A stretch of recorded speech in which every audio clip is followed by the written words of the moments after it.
Can you hear me, Eric? How you doing, sir? You got to hit that unmute button, man. I've been practicing, but I can't read lips just yet. How about now? How does that work? Hey, that sounds great. That sounds really good. It's good to see you here as a guest on the Shut Up Money show. We do this every Saturday, and it's designed. We're already live, by the way. We're designed on Saturday morning to wake you up out there. If you're out there watching, especially if you're on the West Coast, it's awful early. And we're glad that you're here because we're designed to help you get to that next level in your real estate business, to expose you to some new concepts, ideas, okay, new thoughts you haven't had before.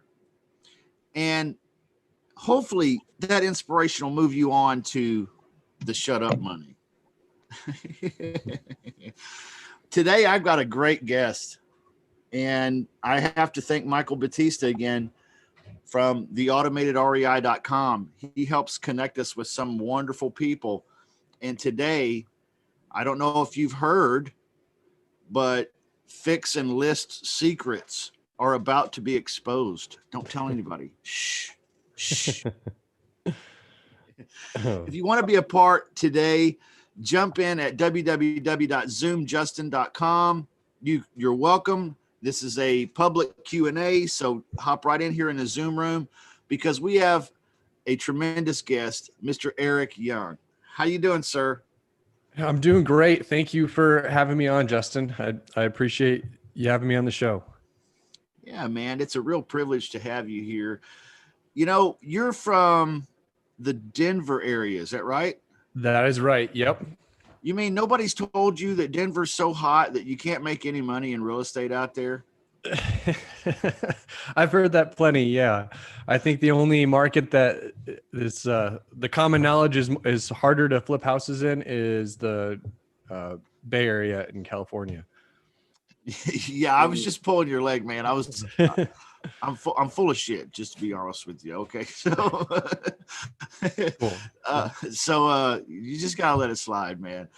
I know you're making great money and doing a wonderful technique. And this is not, by the way, guys, this is not fix and flipping. This is not finding a hard money lender and going and getting one of those hard money loans. You know, they're very expensive. And yes, they might be easier to get at times, but then you also have the problem of finding a homeowner that's willing to sell their house at 50, 60 cents on the dollar, including repair costs, right? That's fix and flipping, right? But that's not what you're the master tacticianer of. Is that right, Eric? That's right. It's not fix and flipping at all. It's a different way there's different players in a fix and flip deal. And if you can rearrange those players in a different way, which is the fix and list deal, you can make it a win-win situation for everyone involved, which makes it a lot easier to close deals and bring everyone together and make the deal happen. I'm very interested in how you came to the place you are now, and also how it's different than what we're used to hearing about fixing and selling, or finding motivated sellers, because you've got it's like a different paradigm here altogether. So how did it all kind of evolve? Yeah, so I was flipping houses on the side for about 8 years. And during that 8 years, what I found the real hard way, probably about 5 years into it, was that no matter how good I got at flipping houses, it was going to take a really long time to do it full time, because I didn't start off with a lot of money. I had like $10,000 in the bank from wedding gift money to start my business with. Man, I wanted to get married like every other week because of that wedding gift money. Right. Right. So what I quickly found out is I could only fix like one house at a time to start with. And then after like 5 years of 80-hour work weeks and busting my ass, I got up to 2 houses at a time. Like, oh my gosh. It's still, if you do the math on that, if you flip a house in the Denver area anyway, you make about 20 grand off of a normal flip. And if you're doing one at a time and it takes about 6 months from the time you buy it, fix it, sell it, find your new one, buy it, fix it, sell it. Yeah, you can take that money and you can turn 2 flips with it. So at the end of the year, you've got 40 grand, right? And after you work really hard to bust your ass, you can save up enough capital. You can do 2 at a time. And then it's 80 grand a year. Yeah. I've got 3 kids and a wife that still doesn't pay the bills. And that's if you have a team that's not going to snake you, right? Like Yep. steal your materials and your draw money, or some other. I mean, there's a lot of ways to lose in the fix and flip game, and from what I hear, there is. I've actually experienced. I think I thought I'd experienced all of the pitfalls, but on my last one or two, I discovered some new ones that I had never thought of before. Fix and flipping can be tough, but so you were doing this fix and flipping stuff, and it's just not really what you hear other people describe it like, right? Exactly. So I had 2 problems in my mind. One of them was I couldn't do the volume I needed in order to do it full time. I loved doing it. I wanted to do it full time. Couldn't get the volume. All right. It was going to take way longer than I wanted to wait, to get there. And then the other problem was I had lived through the 2008 market crash and watched people lose everything they had. So in my mind, it was, well, A, I wish I could scale up, but then B, I would be scared to scale up if I could, because what does it matter if you build this empire where you can afford to do 20 flips at a time or 50 flips at a time, whatever the number is. It doesn't even matter if eventually the market's going to turn and you're going to lose everything you've got. So I had those 2 problems to fix. Yeah. And I spent a lot of time brainstorming with my dad on the way driving home from my day job about how to fix these 2 problems, flipping houses. My dad's background was a banker, so he came at it from the angle of securing loans and securing debt against houses, and I came at it from the angle of a house flipper. I also had my real estate license, and by spending several months talking it through, we came up with the fix and list strategy. Nice. So it evolved from where most of us, I think, maybe not most of us, that's probably not accurate, but a lot of people getting into the real estate business, as far as investment side goes, want to do a few wholesale deals. Then they want to move into doing a fix and flip here and there, or maybe they have a desire to do what you were describing there, a full-time fix and flip business. Or maybe they'll fix and flip a few and keep a few for their buy and hold portfolio and create some cash flow. So these are things that people think in their mind, this is what I want to achieve. This is where I want to get to. But what you're telling us is that your experience in actually being in that position, it was not really what you wanted, because there was a much more profitable way that you were evolving towards. Am I following you so far? You are. Yep. There's a much better way to do it. So what is fix and list, and how is it different than fix and flip? Gotcha. So a fix and list deal is where I put my money into someone else's house that they still own. So I never take title to their house, but I put my money into their house to fix it up. So I become kind of their banker in a way, because I'm going to finance renovating their house, and I become their contractor because I'm going to organize and manage getting their house fixed. And then I become their realtor because I'm going to get their house sold for them at the top of the market after it's renovated. Wow.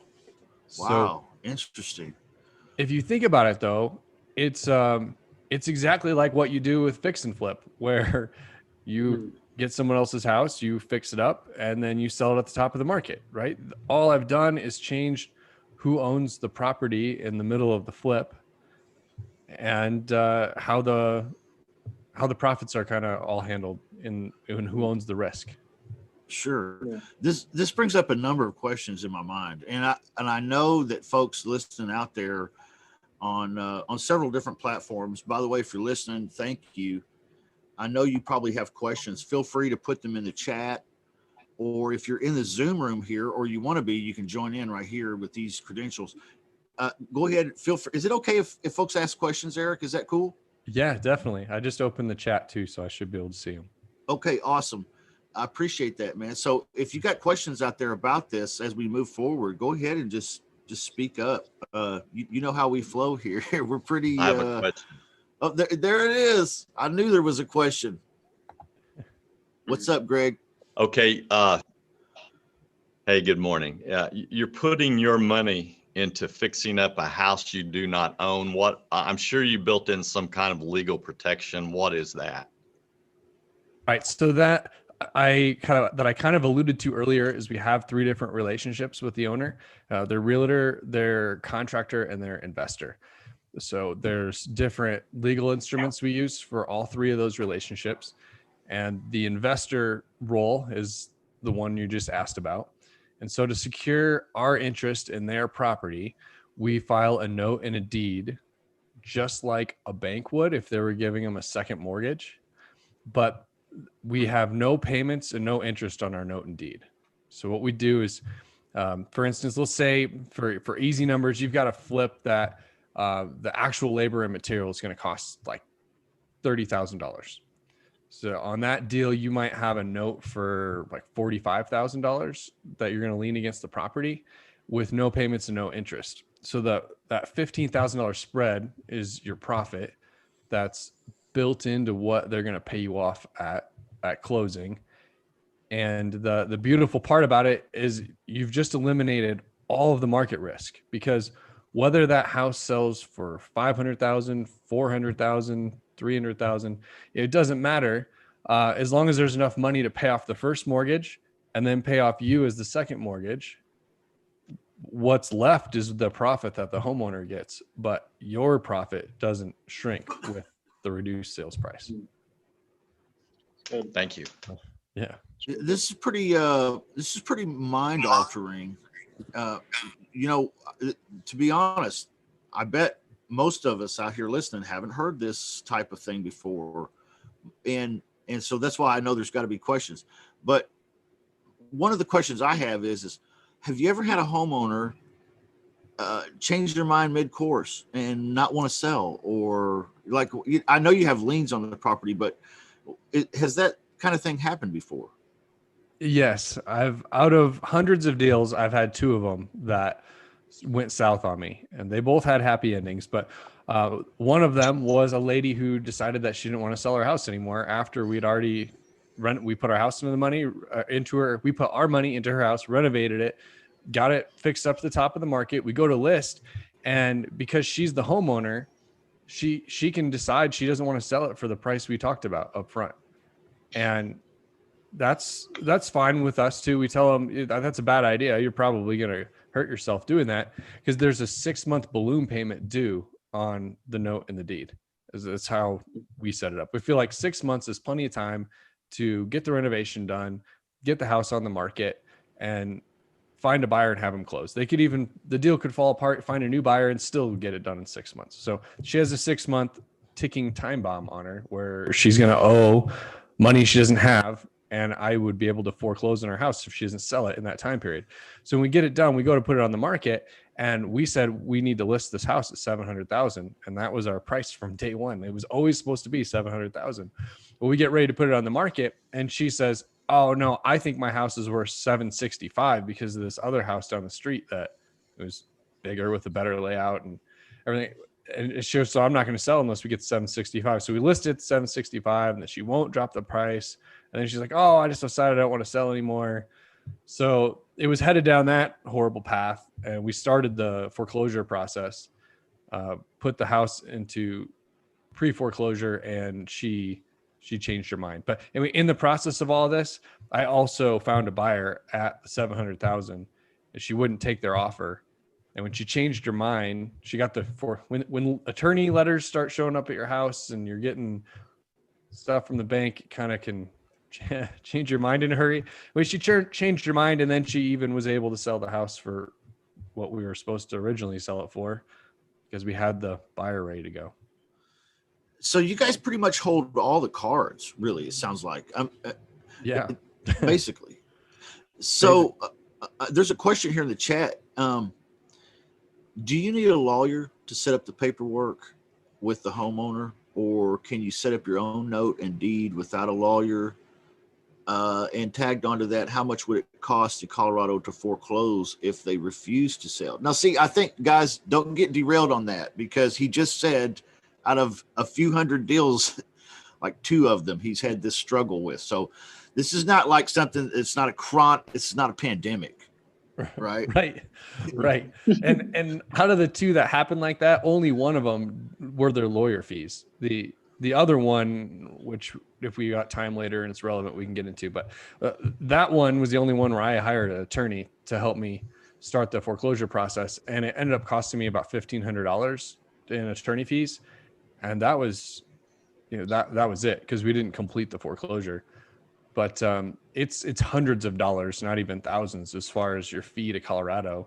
And all of the attorney fees and everything involved with the foreclosure gets baked into what they have to pay you back when the foreclosure is settled. So if we would have took it to completion, I would have financially been better off, because I wouldn't have had to pay any attorney fees. It would have all came out of the homeowner's equity in the foreclosure. So it would have went to auction, sold, the first lien holder gets paid off, I get paid off, plus all my legal fees, plus every fee Colorado charges, I'd be made whole. And whoever bought the house at auction, they get the house, and I've got my money back with my profit, and I move on to the next deal. So could you buy that house? Could you buy that house at a reduction? Yeah, in fact, I had gave that, because that was a concern that this woman had, and this was early on in me doing fix and lists, where I was really hungry to get deals. So with that particular deal, I offered her $635 to buy the house cash after my renovation was over, and I had that set up early on, like before we even started anything. So she always had this backup offer that she could take, where I would buy it from her for $635. So, but she ended up getting a lot more money than that, because it sold for $700. Yeah, but that wasn't even good enough for her, right? She was trying to get the $765, or really she just didn't want to move. There's all these signs that I should have seen in that deal. Like, this lady had, like, the reason we had to fix up the house is she decided to run a hostel, she called it a dog hostel or something. It was like 10 dogs, like, where one's like back legs don't work, and he's like scraping his butt across the floor, and there's like poop stain dragging behind him. And like, this house was destroyed with all these dogs. This lady's crazy. Wow. So, and what I learned from that deal is to not do business with crazy people, right? Like, there's all these signs, like, even though the numbers work and everything's all good, if someone's just off their rocker crazy, it's just not going to be worth the headache, right? Yeah. When those red flags go off, and you kind of feel it in your gut down here that something ain't quite right. I've been there. Yeah. And I did the same thing, man. I ignored it. Say that again, Greg. He made the house too pretty, and she didn't want to move. Yeah, and I had her out too, right? And all the dogs. So we had a vacant house, and then she's started coming back in at the end there. So, quick question, Eric. Does the owner have to be out of the house, or can they be in the house? So most of the time I ask the owner to be out of the house, but there's a few cases where we've done it with the owners in the house, and it really depends on the person more than anything else. And if I feel like the person, so let's say it's like a single guy who seems like he can put up with quite a bit of disruption, and he doesn't want to move out. So I'll offer him cash up front to move out too. So in the example you used before, where say it was a $30,000 renovation and we had a $45,000 note in deed, let's say I give him $10,000 cash to move out with, and I'll always add 10%. So instead of adding $10,000, the cash I gave him, we'll add $11,000 to the note. So instead of doing a note in deed for $45,000, we do it for $56,000. Okay. That homeowner gets 10 grand up front to go move with and get out so we can do the renovation and sell. But if it's the right person and I get a good feeling that they're going to be able to deal with this, and I use the analogy that if they don't mind drywall dust in their Wheaties in the morning, like they can stay, even if it's not that heavy. Even if we're not doing drywall work, I'll say that. Just I want a visualization in their head, like there's dust everywhere. And if they don't flinch, yeah, I'll let them stay. Perfect. Another question: could you had a put in the contract that we're gonna relist this house once it's completed at either, like on your case, $700,000 or the average of 2 appraisals? Could that had fixed? And once the lady signs that, saying, "Well, we're gonna list it at 700, or we're gonna get 2 appraisals and get the average of those 2 appraisals and list it at that," could that had saved you that headache of the lady changing her mind and not listing it?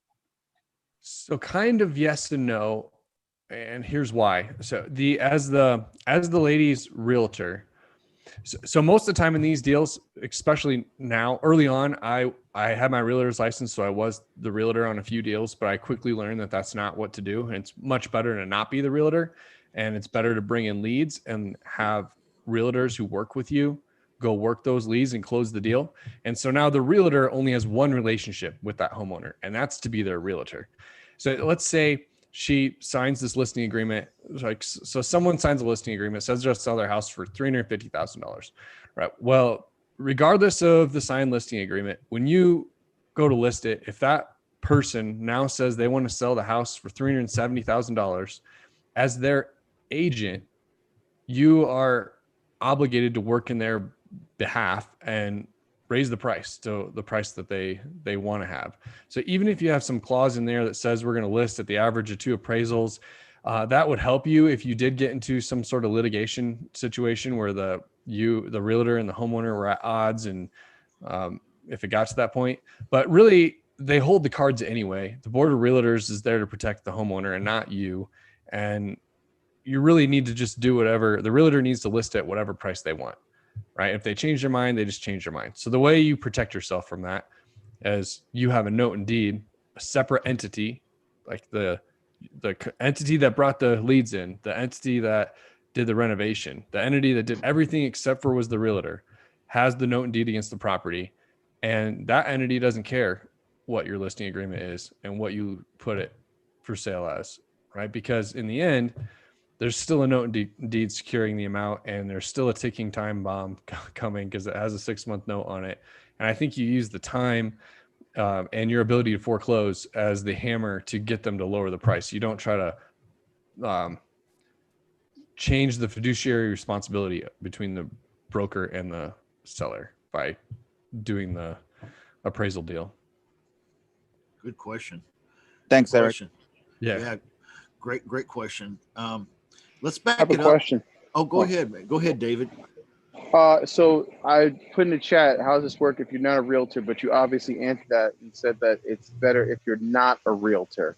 So Definitely. what are the reasons why it's better to not be a realtor Great besides question. your fiduciary Yeah. responsibility? Yeah. So if you're the realtor, you're going to max yourself out at maybe 3-4 deals before you become your own bottleneck, because what I do and what I show some people that work with me how to do is they bring in leads through Facebook and Google. And then if you're the realtor, you're going to be taking these leads and you're meeting constantly every day. New leads are coming in and you're spending your time going out and meeting with those leads, and you're trying to close deals. But at the same time that's going on, you've got the house from last week started renovation, and you need to help with what you need to get materials to that house or answer questions from the contractor on that house. Right. And at the same time that's going on, the deal from like a month ago is on the market, and you've got realtors calling you about,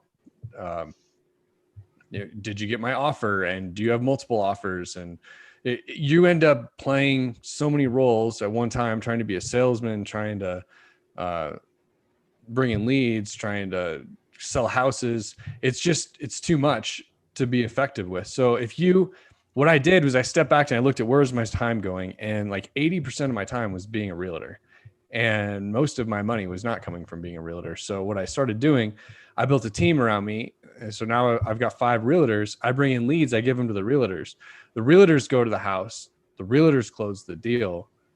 The realtors interface with that homeowner through the entire process. They list the house. They deal with all the offers coming in. They sell the house. And now my role just becomes to bring in leads. I need to keep feeding my realtors with new leads, and I have to make sure that the contractor's doing the work, that keeps going smoothly. And those 2 things are the least time consuming of all the pieces of this. So I think if you sit, as long as you're the one bringing in the leads, no one can take you out of the picture because you're the one making it rain. And if you manage the contractors, that's a pretty easy thing to do. And from the realtor's point of view, you just gave them, you gave them leads, which is the realtor's biggest problem. And you gave them a deal structure that's easier to close than they had before they met you, right? Because now they can close a fix and list deal. Before they couldn't. So I think that's the business to put together. That's Step back and been like, listen, I'm not representing myself as a realtor. I'm solely representing myself as an investor in this deal.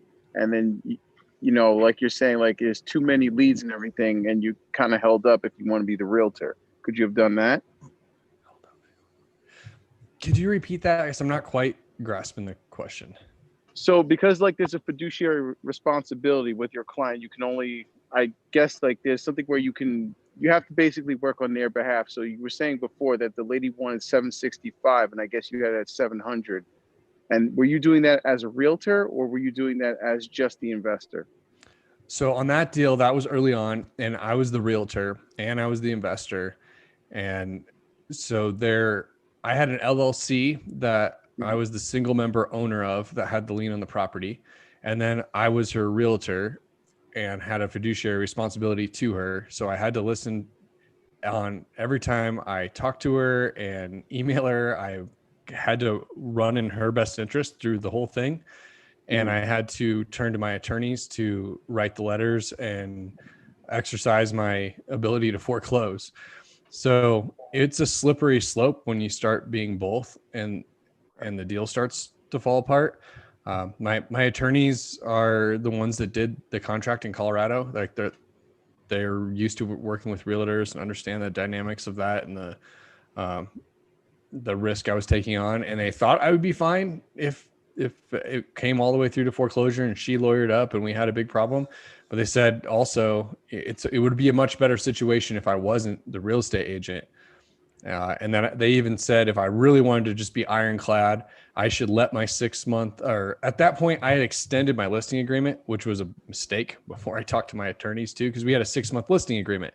So if I would have just done nothing, right, 6 months goes by, now I can start the foreclosure process, which I did. But if I would have not extended my listing agreement, I wouldn't have been her agent anymore. Right. And then I wouldn't have fiduciary responsibility to her. And then I could have just acted on my own behalf foreclosing on her. But I didn't do that because I was still learning and all this. And I extended my listing agreement because I still had it in my head. We want to get this house sold and get to the end. And so I created a situation for myself where I had fiduciary responsibility to her as her realtor. And then I was a single member LLC owner that was foreclosing on her at the same time, which is not ideal. Okay. Thanks. Yeah. That makes a lot of sense. We've been rolling for about 30 minutes now, Eric, and let's just pause for a moment and give a little quick commercial about Fix and List Secrets. Is it fixandlistsecrets.com? And what can we expect when we go there? Yeah. So Fix and List Secrets is a course I put together that has case studies and all the contract templates to do a fix and list deal. What I do is give you the contracts that I had attorneys create for me in Colorado. So if you live in Colorado, I can't tell you you're 100% safe because, use them at your own risk, right? But you're probably fine. They're definitely made for Colorado. People have used my same templates in other states I know of. and haven't had problems yet. However, if you want to make sure you're ironclad, you'd take the templates that I give you in that course and you'd have a attorney look them over and make sure they're good for your state. But I give case studies, or just walkthrough videos, and break down different deals I've done so you can see what the numbers look like and what the actual hot property look like and what the contracts all look like. That's what's in that course. If you go to fixandlesssecrets.com, though, there's a free video lesson that kind of walks through what we're walking through here, like goes through how a fix and list deal works. I show you the numbers from a fix and list deal. So I go into more, I go more in depth in this video. If you scroll down, so that video goes for 40 minutes or so. I break down a fix and list deal and so if watching this, you're still a little confused about how a fix and list deal works, if you watch that video, I think you'll fully grasp exactly what a fix and list deal is. And then if you get the course, here's the nuts and bolts you would need to put together a fix and list deal yourself.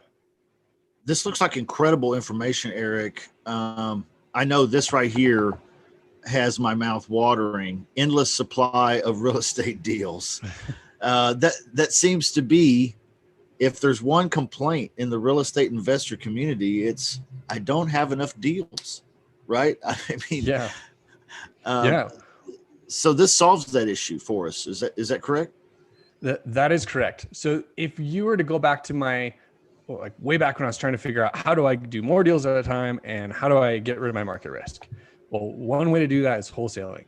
And wholesaling definitely solves both of those problems because you can do as much volume as you get your hands on, and you definitely don't take on any market risk because you very rarely take title at all.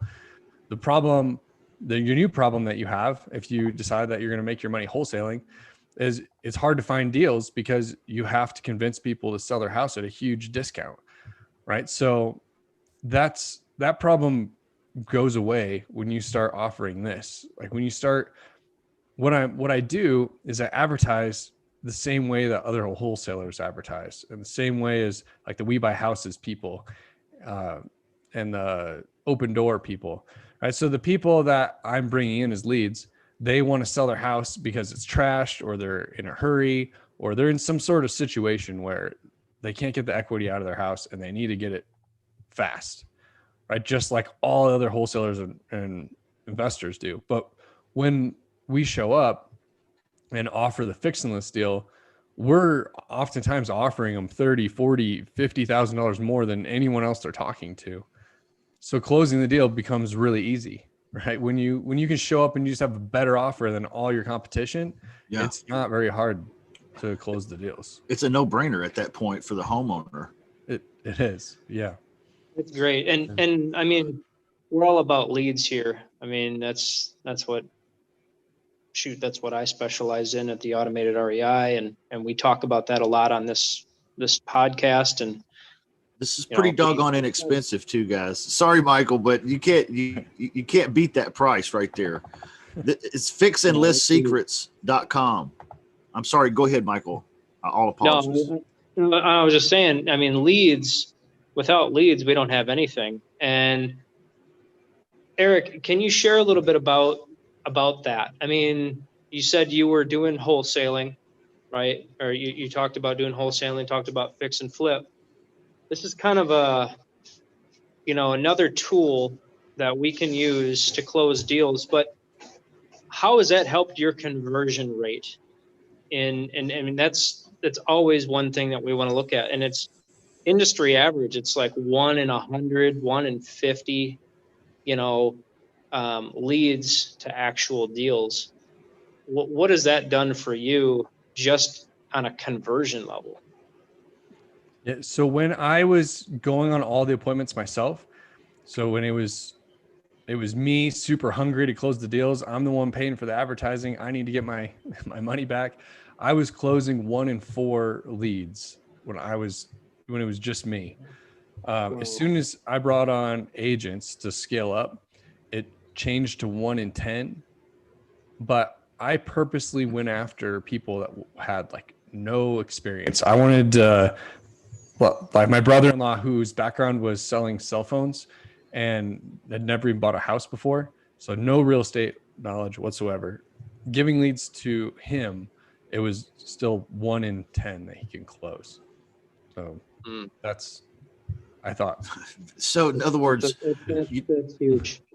yeah, I don't have to be vastly experienced or tremendously talented at sales or any of this. Is what I think that's the point, right?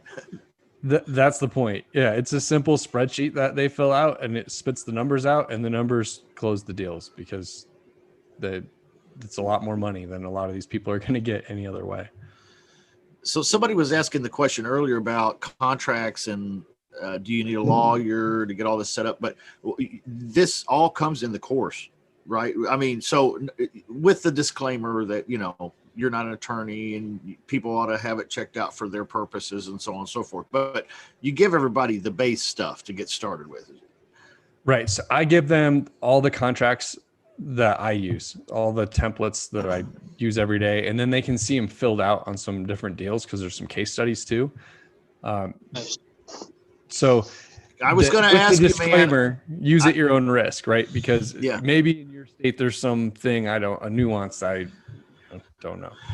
I was going to ask you, and I didn't ask you previous to the session starting here, and so you had no possible way of knowing that this was coming. But I was going to ask you, and you may not be able to, but I would love it if you could do a quick case study. Is that possible? Or do we got to buy the course? Go buy the course, everybody. $67. You get all of it. You get case studies with the course, but I want one right now. Can I have one? Yes, I can share my screen and we can go through go through one quick. Awesome. Yeah. Thank you. We'll see if I have the ability to do that.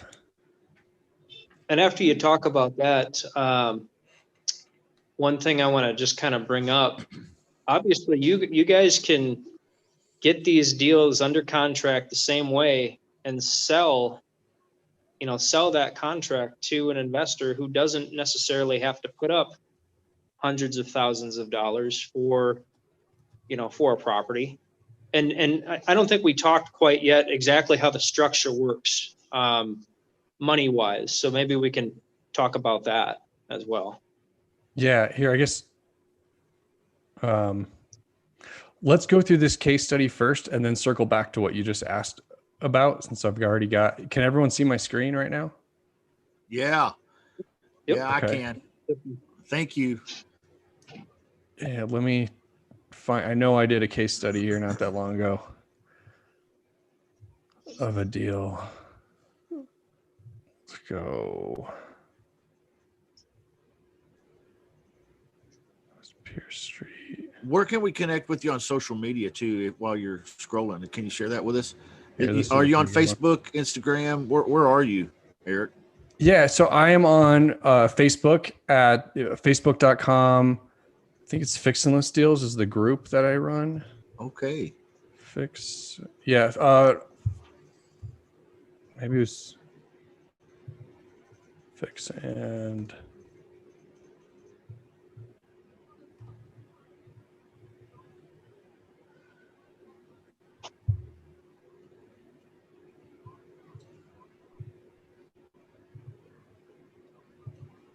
if I can find it. I'm pretty sure it might be Fix and List Real Estate Deals. Let me see. There we go. There we go. Okay. Fix and List Real Estate Deals. Oh, no, it's just Fix and List. It's even easier. So facebook.com/groups/Fix and List will bring you. Okay, guys. Check him out over there. It is a private group. So is it just for folks that are that have purchased the course or? No, it's a free group.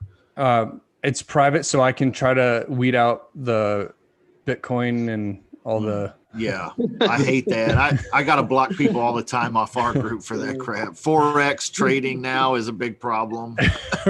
Right. Right. So no, it's a free group, and in this group, I'll do walkthroughs. Like here's one. Every once in a while, I share a house I've been through and walk through it and show the progress. That's awesome. We're really doing. But so this one might be a good case study. Chandler Street. So this was actually a house where the homeowner had no equity, kind of. right? And I say kind of because there was an addition on the back of the house, and there were no comps with that addition. So if I want to be certain of what the ARV is going to be in the back end, I really don't know what that addition is worth. So the equity she had in this deal was whatever that addition was going to add on the back end price. So in this particular fix and list deal, I structured it where the real estate commission was whatever the house sold for over $273,000. And I did it that way so that since I'm taking on the risk, because she doesn't have a lot of equity, which I normally don't do, but did in this one, since I'm taking on the risk, I also get all the reward. But I want to wonder if there's a way where I can kind of just show you a little bit of the house. So I'm Here. in a house in Denver.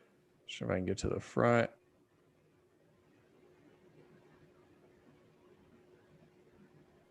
Tri-level. I'll go. I can get to the It front. was going to prevent us from selling, so we had to do something about it. And that little above the windows. And Oh, well, there was some cosmetic problems in this house where there was used to be bars over the windows and the brick was all busted out and painted. So we put some stuff around the outside to make it look nice. If I could get to the inside here, we put all new laminate flooring down, a new kitchen, new trim in here with a little bit of work left to do. But remodeled both bathrooms all the way. So nothing wrong with it kind the of gets you, and this is what it looks like in front. It gives you a general idea of what the house kind of looks like. Here's the numbers. Are these properties that don't require major repairs, like the big 5 major systems, the HVAC, foundation, roof, you know, plumbing, electrical, that stuff there, it's all pretty much good, or do you find yourself doing more than cosmetics most of the time? It's across the board, right? So sometimes these deals are across the board. Some of them are heavy and some of them are light. Here, so this is the calculator that I call it a proceeds calculator that we put together with a homeowner. And as you can see, the fix and list is 275, but she needs to walk away with 273 to clear the mortgage. So there's no equity. This back end price, the 350, that's what the comps are selling for without the addition on back. Now, we're under contract right now on this deal, and it ended up being 365. Nice. Right, which I had a feeling it was going to be more, but I wasn't going to take on that risk without keeping this upside, right? So in this deal, she's getting 273 back, which breaks her even, which makes her happy. It was a rental. The renters destroyed it, right? But on this house, that was going to be a 365 ARV with $55,000 worth of repair. Her cash offers were coming in around 360. And we could sell it on the MLS as is, and she'd walk away with, 260. She'd walk away with 265 if we sold it as a realtor as is, which still didn't get her mortgage paid off. Right. Or with the fix and list deal, after she pays everything off, so we're comparing apples to apples, right? We're comparing the cash she gets at the end of the deal. It's the 286, but because she has no equity, I'm keeping everything over the 273. If she would have had equity, say she only owed like 230, she would be keeping the full 286. Yeah. Right. Wow. So normally, as a normal wholesaler or investor going in, maybe with a hard money lender, you see a deal, even if you suspected that the ARV was 365, by the time you subtract $54,000 worth of repair costs and some holding costs, for a security system and insurance and blah, blah, blah, utilities. And then maybe you have payments to the hard money guy. This deal doesn't work. It doesn't work as a normal, just coming in off the normal techniques. It's too tight. But the way you've structured it is absolutely genius. Yeah. It feels good too, right? We're going to make a lot of money. And she was in a rock and a hard spot. There was no way she was going to get out of this thing even. And selling it on the MLS and walking away with 265 and she owes $8,000. $8,000 was a big number for this lady. Well, sure. Sure. A lot of times these are rewarding too. Like you feel really good about what you're doing because everyone wins. Like Yeah. literally everyone wins. Does the proceeds calculator come with the course? Yes.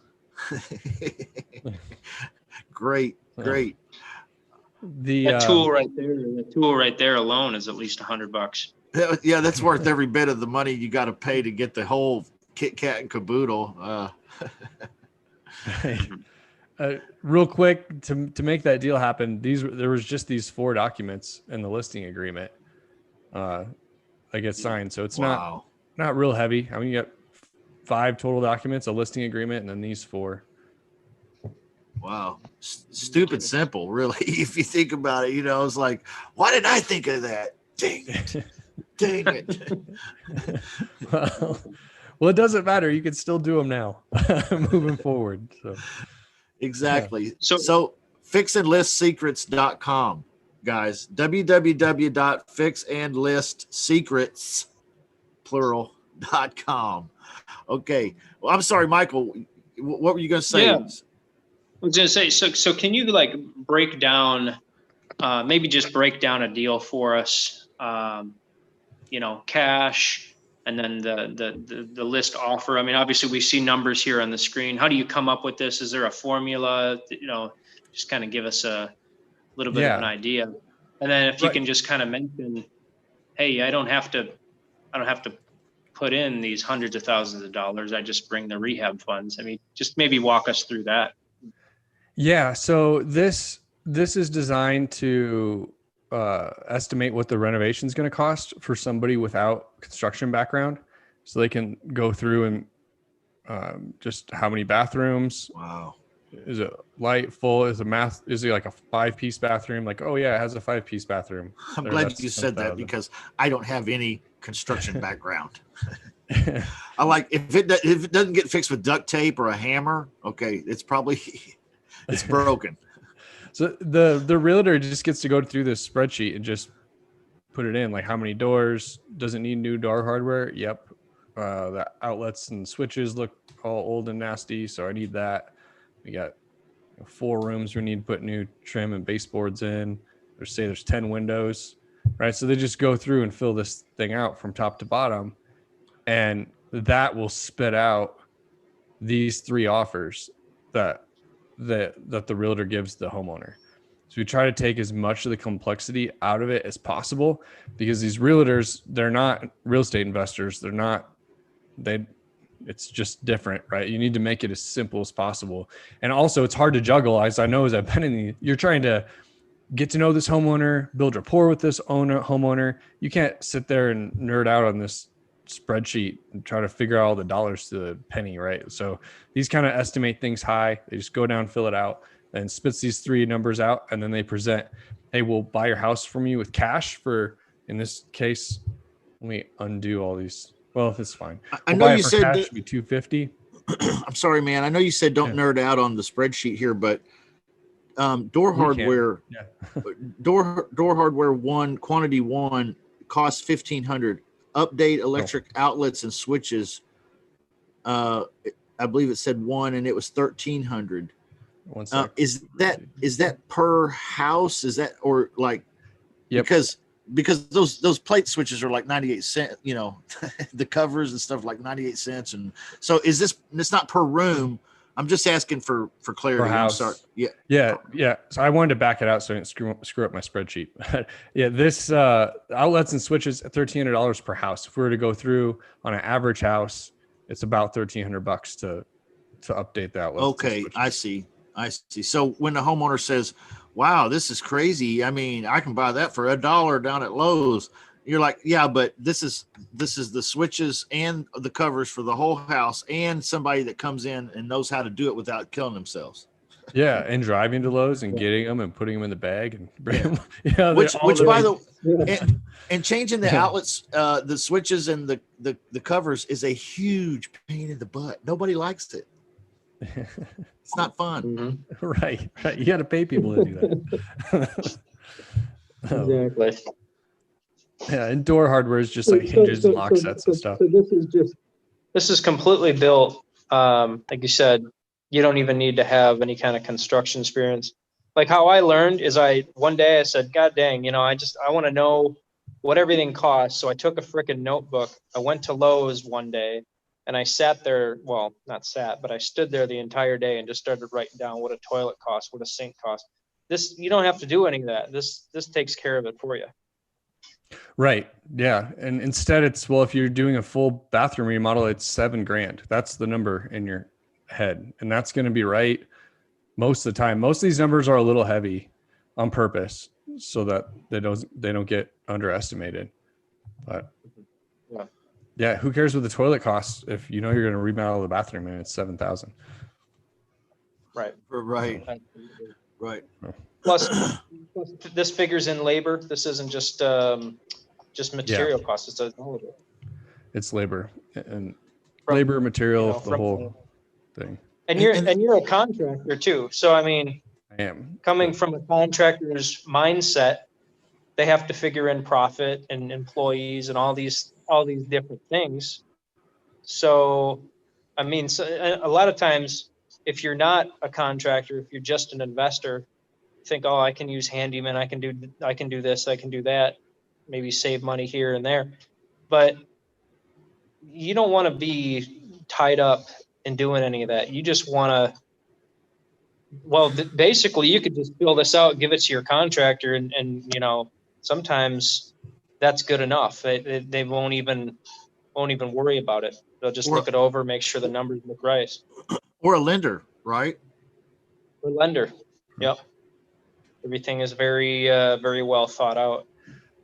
So in this deal, one thing we didn't talk about, and I want to go back to because it is an important piece to this, you do have to come up with the money to pay for the rehab between when the deal starts and when the deal closes. So it's not that you don't need any money, but you need a lot less money. You just need enough to cover the rehab.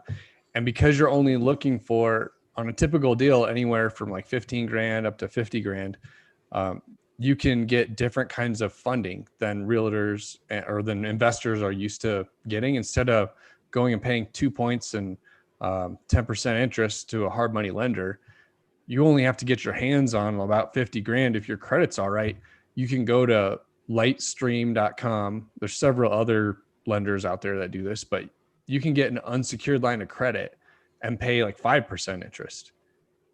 Right. If you don't have the cash up front. Right. So Absolutely. a great goal then would be if you're in the wholesaling business to put some cash in the bank and then use a technique like this to multiply your cash. Sounds like to me, or like you were saying, get a credit card or some type of easy loan like this, where you're basically leveraging someone else's money. OPM. Yeah. Mm-hmm. Yeah. Absolutely. There's a question here about the location specifics of costs of labor and materials. And you said that these numbers are a little padded. Is that right? That's right. Yeah. But if you're in, say, San Diego, California, maybe, I mean, I've never done construction there. I would guess maybe I'm maybe a little low there. It's padded for Denver, and Denver's more expensive than a lot of markets. I'd assume if you're in the Midwest, I'm really padded. Assume if you're in California, Yeah. I might be slightly light. Yeah, I agree with you. I think it sounds pretty good to me. You know, worst case scenario, it's a hell of a start, and you give it to your contractor and they give you an adjustment on it, but at least you have at least some form of, you know, I don't know, you're kind of pre-bidding it for them. You know what I mean? Like, this is the budget. Here you go. And a lot of times that can help them be more honest. There's a couple of questions here in the chat we haven't addressed, if you're fine if I go back to. Yeah, please do. So one of them was, do realtors or real estate agents expect to get more than 3% for their efforts? All right. So the way I'll set it up is I give the agents either half of the commission we retain after paying the buyer's agent. So in most deals, it's either half or 1.4. They either pay me half of what they retain or 1.4%. So in this particular deal, so we have 6% commission we close it at, and 2.8 is going to go to the buyer's agent. So there's 3.2% left. And out of that 3.2%, I get 1.4% as a referral fee because I gave them the lead. Right. So I have two profit centers in every fix and list deal. One of them is that 1.4% referral fee. And then the other profit center is my delta on the rehab. So see in this deal, 13,500, right? So the actual labor and material to get this deal done is 40, but I'm going to make another 13,500, right? So I make the 13.5 and I make the 1.4% of the back end price. So in this one, so it'd be another 5. So I'd make about $18,000 on this deal, and I would invest $40,000 into it to make that 18,000 over the about 4 months time period. So, but if they need to reduce the say they had to reduce it down to 4.8% to close the deal, right? If the agent wants to work for cheap, I don't want to stop them for doing that. Like, hell, if you want to get aggressive, go for it, right? So they get it at 4.8, and they're going to give 2.8 to the buyer's agent. So there's only 2% left. I'll only ask for a 1% referral fee, right? Because that lead wasn't as good. They had to reduce it to get it closed.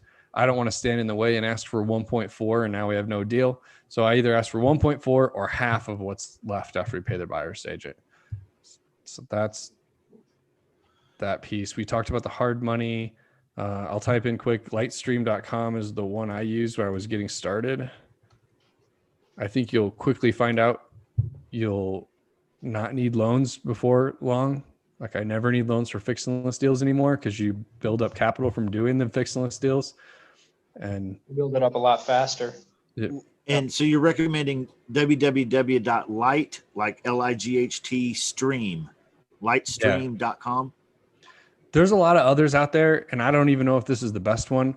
This is just one I know is great because I've used them. And it literally was like I filled out a form online, and 48 hours later, the money was wired into my bank account. I never spoke to anybody. It was the easiest money I've ever got. I'm going there right now. Hold on. It was would it not depend on your credit? It does depend on your credit. They do part of the form you fill out is your social security number. So they run a credit check. And then if your credit, I think it's as long as you're over about 650, they're going to give you money. But if you say your credit's more like 800, you're probably going to get like a 4.5% rate. But if your rate's more like 650, they're probably going to charge you like 9%. And what kind of questions do they ask you? Experience level and everything? Or nothing? No, they don't even care what you're using the money for because it's an unsecured line of credit. Wow. So you can basically use anybody as your partner and use their credentials to get the loan. Somebody who's in the 700s or 800s. Yep. That's willing to do it. Yeah. If you bring that person in as a silent partner, a sleeping partner. Yeah.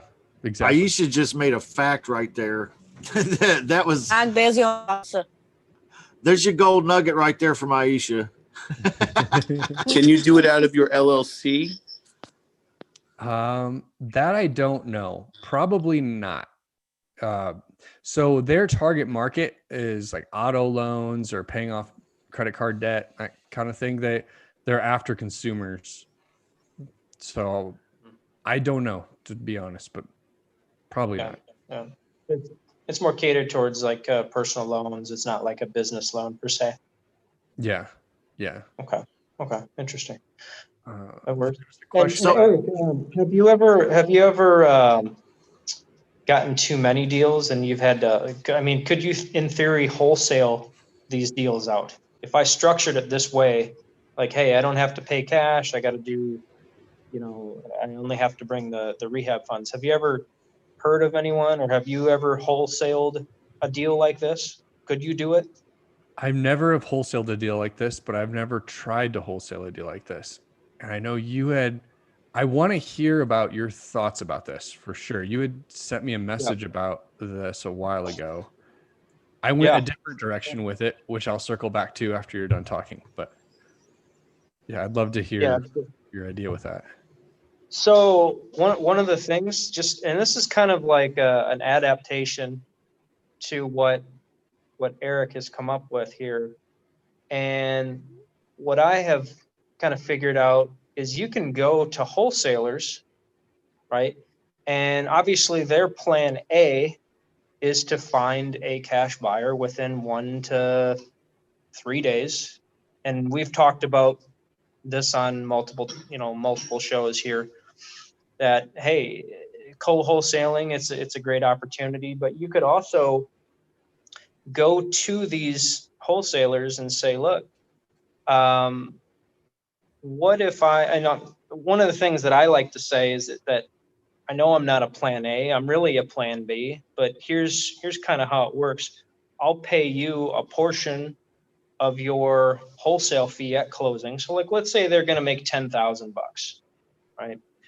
And I would say, well, look, what if I gave you 3,000 at closing?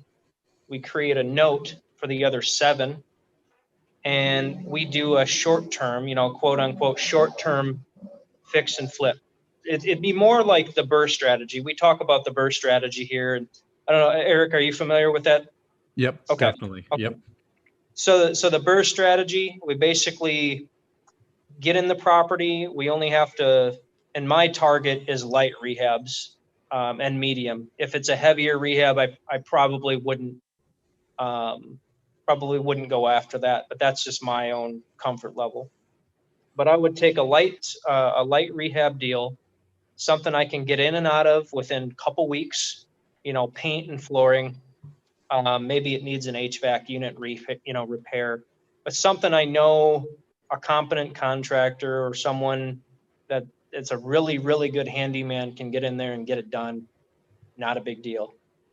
I would take that deal and close on it. And it's a lot easier to get private money to do that too, guys, because on that rehab, it might be 20,000, maybe 15, just depends, plus the wholesale fee. And then if the seller needs any kind of money, right? So sometimes Eric mentioned, well, I got to give this guy 10 grand. So I got to figure that into my budget to close on this deal, right? And there's a couple structures, a couple ways you can do it, but you could record a deed, or you could actually close on it with your private money lender. And what I would do is I would go to a private money lender, someone that is 100% fine with just giving you all the funding. And that's a good way to get started on these deals, especially if you don't have any money, if you've got the hustle, if you've got, sweat equity, right? And you could close on the deal, basically rehab it, do the burr strategy, put the money into it, rehab it. Once you've refinanced it now, at this particular point, get that private money lender all of their funds back and, collect a 50-50 spread. That's certainly a way to do this. And I thought about that, and you could do that virtually. You could do that in one particular market, work with really solid wholesalers, right? And like there was a group out of Baltimore, and I was talking to them. They do 30 deals a month wholesaling. It's crazy. And they were looking to get to 50, and I took this idea, and they said, if we ideally sent all of our wholesalers, well, all of our acquisition managers out with this offer in mind as a backup offer, they would easily be able to get to 50 deals because of how many leads they're bringing in every month. You know what I mean? So yeah, that's definitely have had some good luck with converting those types of offers or those types of deals that have been presented and saying, look, I know you're going to lose this deal in a couple of weeks, but what if you go back to the homeowner and say, look, what if we do this instead? We can buy it, but here's how we have to structure it. So they can just change their agreement. Mhm. Those are some of the words that Justin likes to use. What if I change the agreement to make things work, right? So yeah, that's definitely. I mean, that would be another strategy you could put very easily into your course, I think. So It's funny. Yeah. So after I'd never thought of that before you reached out and sent, I think it was on Facebook, a message about like, hey, have you thought about doing this? So what I did is I created a form for wholesalers to use for deals that they couldn't close, right? So they go meet with a motivated house seller, but it turns out they're not that motivated. They can't close the deal. Well, then they could kick that person's info to me. Like if they don't even have to, they can present the idea or don't. I don't even care, whatever you want. If it didn't work out for you and it's a dead lead, instead of just being done with the lead, fill out this quick form. And if I can make the deal work, I'll kick you $2,000. Is this something you're doing in your local area, or is this available broad? I just started doing that in Denver. So I'd say it's been about a month since I've first started reaching out to wholesalers about this. And I've had like 5 form fills. So Wow. I haven't got it, which isn't very many, right? Like I haven't got it to take traction. But still, yeah. I mean, that's a potential of tens of thousands of dollars, right? Yeah. If I could get the bigger wholesalers in Denver trained to just do this with all your dead leads, like you have nothing to lose. It takes you a few seconds. Like all I'm asking you to put in is their name, if you have it, their email, if you have it, their phone number, like whatever information you got, and a quick note about the deal, which you do or don't put that in, right? And then it'll just automatically kick to one of my agents to follow up and try to close it. So basically your system turns wholesalers into bird dogs. Well, I can't call it my system, but Michael's idea is turning wholesalers into bird dogs for the fix and list system. Exactly.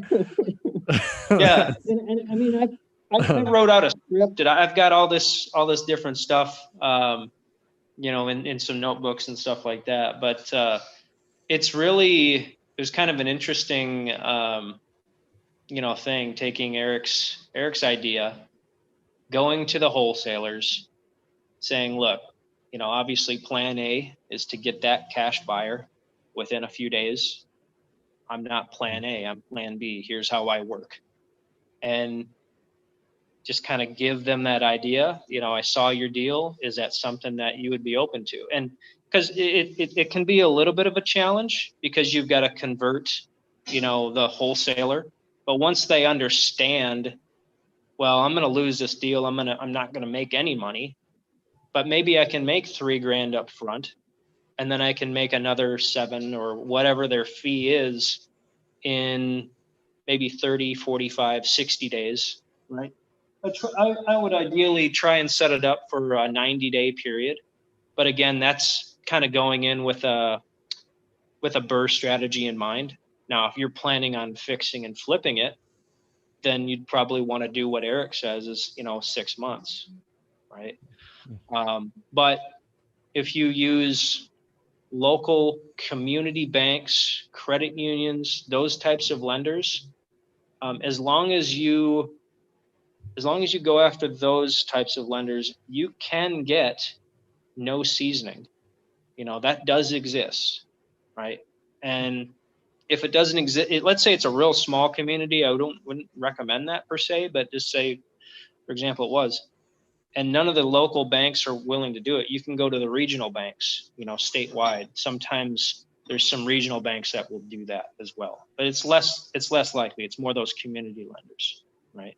But that's kind of what I figured out around the BRRRR strategy, right? So, but it could work either way. Eric, I don't mean to change the channel, but we've been going for a while. I don't know how much time you allotted for us today. Is it okay if we take another 10 minutes? For sure. Yeah, definitely. I wanted to back up a little bit because I've done some rehabs. I've done some fix and flip, traditional fix and flipping. And if you can get the property deal, which this technique sounds like it's much easier to find property deals, then you get the money, and it sounds like getting the money is not impossible either for this technique. But then I have the daunting task of working with contractors, and that's a nail biter for me. Contractors, because see, they're smarter than me. So what advice can you give a new guy like me that doesn't know anything about working with contractors and knowing how to hire one right, and knowing that they'll show up and actually do the job? And I mean, do you have any tips for the new guy on this repair stuff?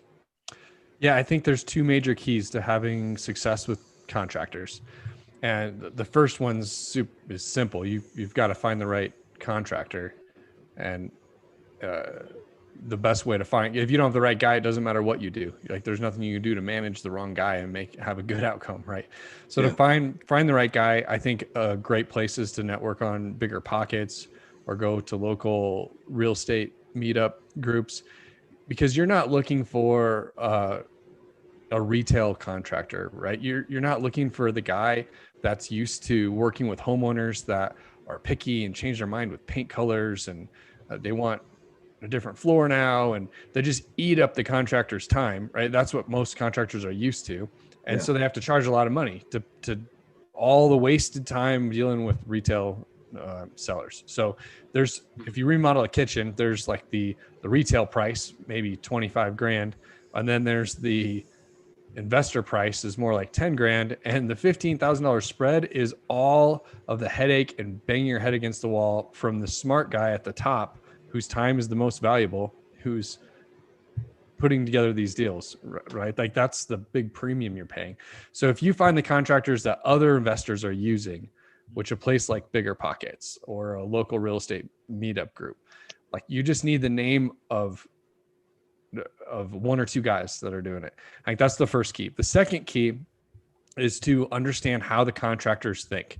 And a contractor is super sensitive to not being respected, like very sensitive to being kind of thought about as an underdog, or like, oh, just a lowly contractor.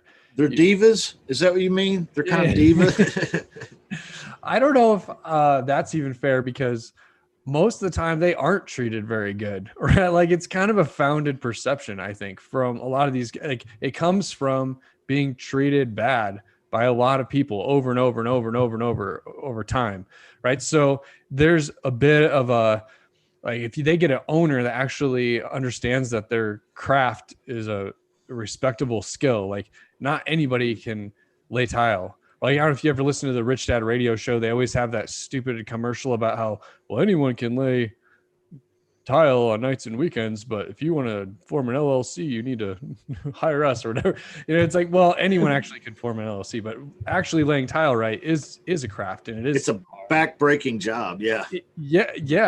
back-breaking, and to do it right, it requires some skill. Like, somebody that doesn't know what they're doing can't just jump in and get it done, right? So to respect the contractor for what he brings to the table, to like really boost their ego and like talk about how great their work look.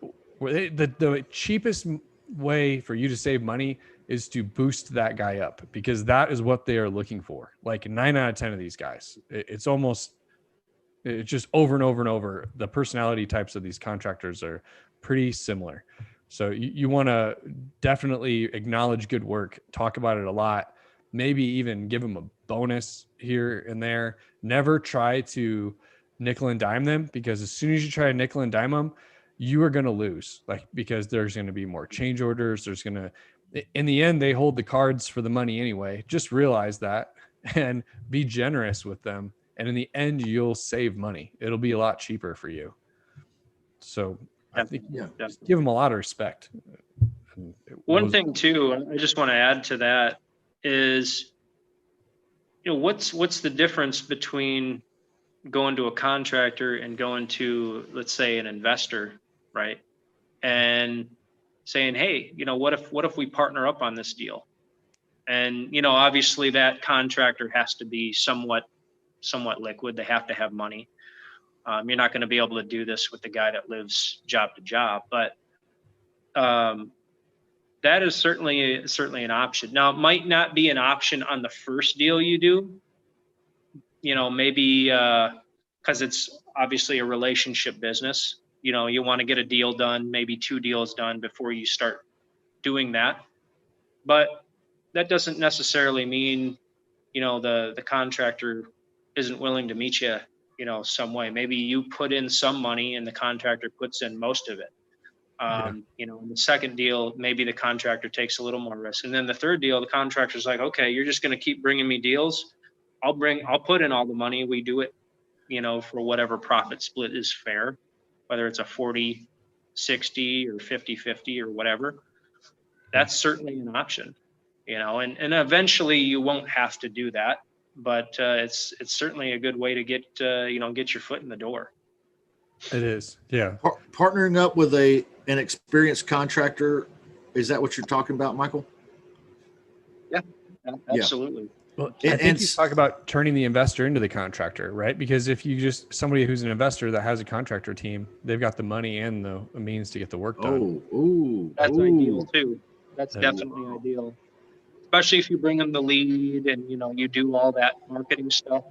You got to think about it, guys. Not every rehabber is a great deal finder, right?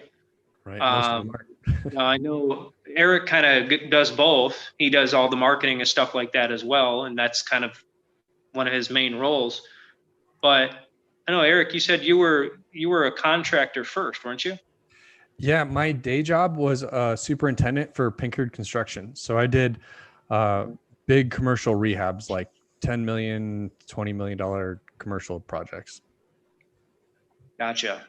And so eventually you just said, well, I want to do something more for yourself, and kind of, okay, that makes sense. And that's the reality. And if you can find that relationship, you might come across a contractor that isn't necessarily an investor, but you have a conversation with them, and that's something that they've shown interest in or have some interest in. You can certainly convert that relationship. Like I said, you might not be able to get them to agree to do it on the first deal or even the second deal, but let's say you're 3 deals in, they like the way you do it, you show them respect, and, you know, it's a mutually beneficial relationship. They might be willing to fund your deals going forward if everything, you know, went the right way for those first couple. But yeah, like you said, going to an investor who has that contractor team, that's probably the most ideal to start, especially if you don't have the funds, or maybe you try out a funding source and you're not able to get funding. That's definitely a way to do it. Absolutely. Oh yeah. Super good ideas. Let's do a quick lightning round, guys and gals. If you're out there watching on YouTube, Periscope, Facebook, wherever you may be, if you want to put it in the chat, if I can see it, I'll make sure it gets asked here in the lightning round. If you're in the Zoom room, guys, now's your chance, guys and gals. This, I think, is an awesome idea that we should be looking to achieve in our local markets, especially because you will be able to find these deals in your local market. They're everywhere. They're everywhere. Well, any wholesale deal for sure. Yeah. So, and there's people that swing hammers and push saws and do that stuff in every part of the country. Believe it or not, there's some handymen out there, and there's some realtors out there too, right? so wherever you are, this is a great strategy to grow into right there in your local market. Any lightning round questions, guys? Anything here that you want to ask of Eric Young while we have him here? Fixandlistsecrets.com. We're not going to keep him much longer, but I do want to open up for lightning round questions. Anybody? So you do Google ads on to find your deals? Yes, I have a pretty extensive Google ad build out. And then I have a Facebook ad account that works off of that Google ads account. I guess high level, I bring in the most motivated sellers through Google, because people that go to Google and type in something like sell my house fast, those are the best leads and the most expensive leads. So I run that campaign to bring in the best people. And then I use lookalike audiences on Facebook to find people that are like those people and advertise to them very cheaply on Facebook, where the majority of my leads come in. But without Google, the Facebook ads wouldn't work. So. And just imagine in your local market where you normally now are hearing homeowners say, you're not another one of these investors that's going to lowball me or give me a lowball offer. I'm so tired of you investors with lowball offers. Now you can chuckle, you can laugh a little bit and say, you're going to love me. You're going to love me. No more bidding wars. Is that right? Am I on the right track here, Eric? You're on the right track. Yeah. No more bidding wars. That's the best situation you can be in. And the fun thing is when you can sit there and explain to the seller what wholesalers are and how they work and discredit all, like it's so easy to, well, you'll say, sure, that person gave you that cash offer, but all they're going to do is parade a bunch of investors through your house. And if they can't find someone that's going to pay enough to make a spread off you, they're just going to back out. So you can waste a bunch of time dealing with that guy, or you can deal with me, who's being honest with you about every piece of, I'm pulling back the curtain and showing you the whole industry and giving you all the numbers. So normally it works. It sounds awesome. This is a fixandlistsecrets.com. Go check it out, everybody. Any more questions here in the Zoom room for Eric? Hey, Eric, I have one question for you. Yes. On your calculator, if we were to do financing with like the site that you suggested, is there a way to build in what our fees would be paying back the lender also on that? There's not in that calculator. Okay. I can share I did a YouTube video where I really broke apart all the pieces of that calculator and the formulas in them that I'll share in the Facebook group. Thank you. There you go. And that's facebook.com/groups/fix-and-list. Yes. Yep. I'll type it in the notes quick. All right. Putting it in the chat here as well, in the Zoom room. Any other questions here in the Zoom room? It's good to see everybody. Good to see everybody watching out there too. If you're not in the Zoom room, thank you for joining us today. Going once for questions, going twice. Mr. Eric Young, it's been a privilege, sir. It's been a very, very, very big privilege and an honor to meet you and to have you here on the Shut Up Money Show. I'm so thankful for your time and for your knowledge and expertise. I want to take one more moment and turn it over to you and let you give us the commercial, man, to wrap us up. No, thank you for having me on the show, Justin. I really appreciate being able to share this with everybody. The lesson over at fixandlistsecrets.com is free, and it goes into more detail about how to do these deals. And you could watch that lesson and get creative with, you hire an attorney, have the documents built out. I didn't hold anything back in the lesson, so you don't necessarily need to buy the course. If you do buy the course, it's super cheap. It's only $67, and that'll give you everything you need to start doing these deals yourself. The one thing that's not in the course is how to bring in leads. It's the courses. Here's how to close fix and list deals. So another thing I do offer is a mentorship group where I give you everything I have to set up my whole system for setting up leads. That is an upsell on the backside of that course, which is how the course can be so cheap, right? The $67 doesn't even pay for the paid advertising. So to be fully transparent, there is an upsell on the backside of that 67, but you don't need it. If you're a wholesaler and you know how to bring in your own leads, you can apply the fix and list deal in that $67 course and start closing deals tomorrow. There you go. There you go. Fix and list What's secrets. the upsell? Go ahead, say it again, Aisha. What's the upsell? How much? It's $150 a month to be part of the membership. Oh my God! Oh. So in the first month we learn it and we say bye. What's that?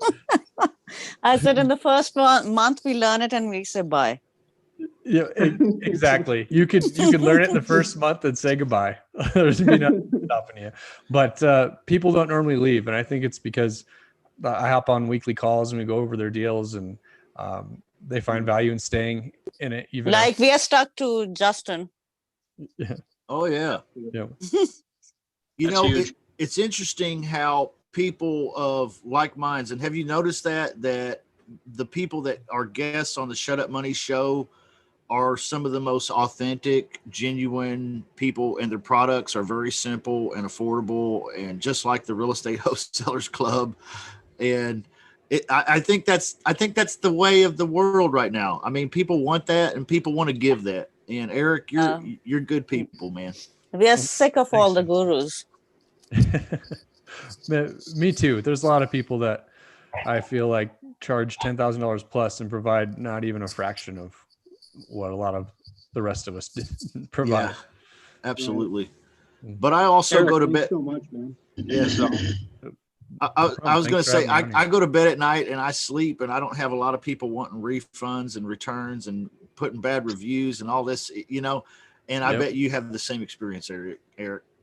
Definitely. Yeah. It's fun to run the mentorship group too. I mean, you don't need to make as much money off of something when you enjoy the hell out of it too. So. Absolutely. Eric, God bless you. Thank you for being a part of it today, the Shut Up Money Show. Stay in touch with us, man. Let us know how we can help you, moving forward. If there's anything you think of that we can do, let us know, man, and come back and be a guest again on the Shut Up Money Show sometime. I would love to do that. Well, thank you, Justin. That's great. All right. Hey, thank you, everybody. Larry, Mag, Jerry, Philip, Greg, Michael Batista. Hey, he's one of our favorite people. Thank you for bringing on Eric Young. And Aisha. And Aisha and Vernon and Rudolph and David and whoever's using the Galaxy S10. Hey, props to you for having a great phone, and Rick and somebody with a stylo. Thank you. Thank you. I'll have a blessed week. Hey, go make some Shut Up money. Go get some so you can tell your boss, hey, this works. Shut up. Y'all have a blessed weekend. All right. Thanks.